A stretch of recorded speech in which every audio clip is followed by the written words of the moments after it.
A man by the name of Elijah Turley is a black employee at a steel company in New York, and he was just awarded a $25 million verdict because of racial harassment that he faced at his work between 2005 and 2008. Now, this is an incredible story because it kind of shows you that a lot of people do live in a bubble when it comes to racism. They think that it no longer exists, right? But here's a clear example of that. Apparently, KKK and King Kong graffiti were written on the walls of the plant where he worked for 14 years, and that a stuffed monkey with a noose around the neck was found hanging from Turley's driver's side mirror.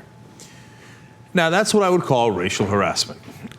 Look, if there's a monkey with a noose, etc., man, that'll scare you, man. That'll put the significant fear in your heart for good reason. You don't know what those guys are going to do. I mean, they're writing KKK and stuff. And look, you got to understand, some of us live on the coast and we haven't dealt with that level of racism ever. But you go to some of the places, different places across the country, and there are pockets there where you're not just in the minority demographically, you're really a deep minority there with not a lot of help.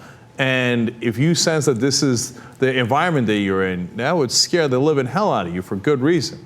It's incredible, though. I mean, this steel plant is in New York, not New York City. It's in New York State. But it's just interesting to see that this kind of behavior took place at a work environment, and it happened for so long. And by the way, the company ArcelorMittal claims that they hired a third-party investigator to look into these incidents to make sure that it wasn't really happening. At least that's what they're alleging, right? But they said, oh, well, nobody would talk. We didn't really know what was going on. We didn't find anything. And another thing is people are questioning whether or not $25 million is too much money for punitive damages. So, first of all, on the private investigator, the company hired a private investigator and paid them to not find anything. I mean, paid them to see if they should pay more. And shockingly enough, they found out, no, it's all going to be okay. Now, look, I know it's the investigators weren't deciding how much they pay, but if they had decided that, yes, in fact, this man has been horribly racially harassed, well, then the company would have had to do something about it. It would have cost them more money, et cetera, right? Now, on the $25 million, I know Steve-O yells at us anytime we talk about whether it's too much or not. Like, you don't know the circumstances, I file an appeal. Okay.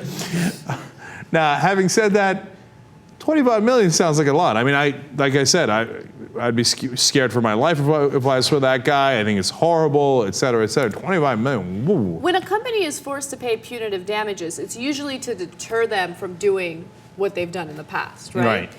So $25 million, I think, gets the job done. And also, I think it's also dependent on how profitable the company is. So, I mean, there are elements to that we don't understand and we don't know. Like, we don't have the full information on it. But $25 million is a lot of money.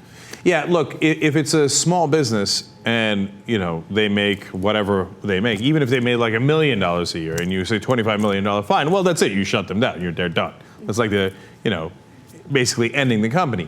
But if it's a giant oil company that would affect a lot more workers, by the way, and hence the point of punitive damages, make sure you don't do it to more workers or don't allow that kind of atmosphere, and $25 million is like a quarter of a day's earnings, those punitive damages send the right message.